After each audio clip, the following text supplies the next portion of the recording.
Nakon završene male mature slede novi izazovi, priprema za upis u srednju školu. Međutim, to ne mora da bude komplikovano. Ne morate čak ni da izdvajete dodatni novac za privatne časove iz srpskog i matematike. Pripremiti se možete potpuno besplatno, na lak i zanimljiv način, a sve to putem adrese malamatura.com. Više detalje o tom projektu donosi nam Aleksandra Prokopijević, profesorka srpskog jezika, i Jelena Krstić, učenica drugog razreda srednje škole. Dobro jutro i dobrodošli. Dobro jutro. Evo, najpre da vas pitamo ko inicira ovaj projekat? Projekat besplatne pripreme za polaganje male mature online je delo Srednje škole za informacione tehnologije ITHS, Visoke škole strukovnih studija ITS i kompanije Link Group. Kako su osmišljeni ovi online kursevi? Online kursevi se nalaze na sajtu Mala-matura. Postoje dva kursa, kurs srpskog jezika i književnosti i kurs matematike, a pored toga kao jedan dodatak kurs efikasnog učenja. Evo, imamo priliku da vidimo kako sajt izgleda. Da. Da li uključuju proveru znanja i kakvi zadaci se tu postavljaju? Da li one na koje možemo naići i na ispitu, odnosno učenici, ne mi? Da. Oba kursa iz srpskog jezika i matematike, tako ih zovemo, zato što su na sajtu, su vrlo temeljno određena.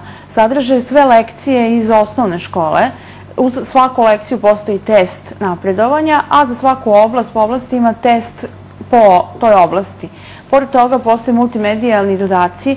To su zadaci snimljeni na poseban način sa profesorima koji predaju određene lekcije, tako da učenici mogu na vrlo lak i zanimljiv način da nauče i da dođu do pravih informacija. Jelena je sada drugi razred i ti si se pripremala na potpuno drugačiji način zato što ovog tada još nije bilo. Kaži mi sada iz tvoje perspektive, da li je lakše sad ili tad? Da, mnogo je sad lakše.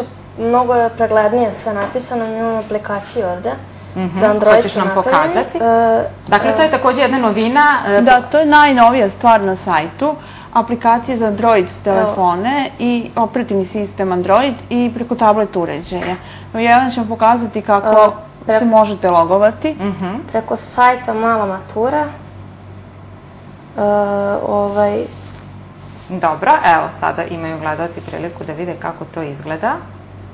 On traži, pokazuje, on me izbacuje da možete preko Androida skinuti i izbacuje vam link za Google Play sajt i traži da instalirate aplikaciju i kada se instalira, aplikacija izgleda ovako.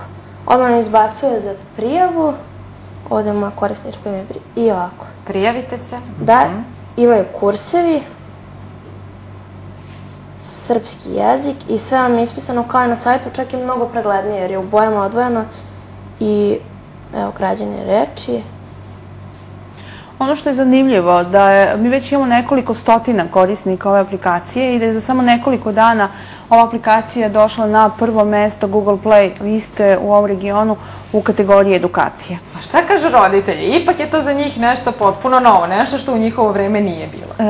Da li imaju poverenje u ovakav način pripreme? Imaju izuzetno poverenje upravo zbog toga što već prate ne samo učenici nego i roditelji i pored toga i kolege koje predaju ove predmete u osnovnim školama i sva dosadašnja zapažanja i njihovi komentari su bili vrlo pozitivni. Ovo jeste ogromna novina, na neki način jeste velika revolucija u obrazovanju, jer prelazimo na potpuno novi način učenja. Ono što je dobro je to što učenici više nisu vezani za računar, nisu vezani za sobu koju uče, sad to nama, roditeljima i profesorima... A ipak imaju mogućnost da u svakom momentu pitaju profesora ono što ih interesuje. Da, naravno, mi imamo par mogućnosti, znači mogu preko Facebook stranice da pošalju pitanje, preko EduVola, sa platforme za učenje i chat konsultacije koji su svakog radnog dana od 14 do 15 časova matematika, od 15 do 16 srpski jezik i književnost. To znači da ako su negde svi zajedno u parku, mogu da se uloguju preko mobilnih telefona i da pitaju i kontaktiraju profesora i da međusobno čak i pomažu jedni drugima u tome. Hvala mnogo na ovom gostovanju i na razgovoru, a svim budućim srednjoškolcima želimo mnogo uspeha.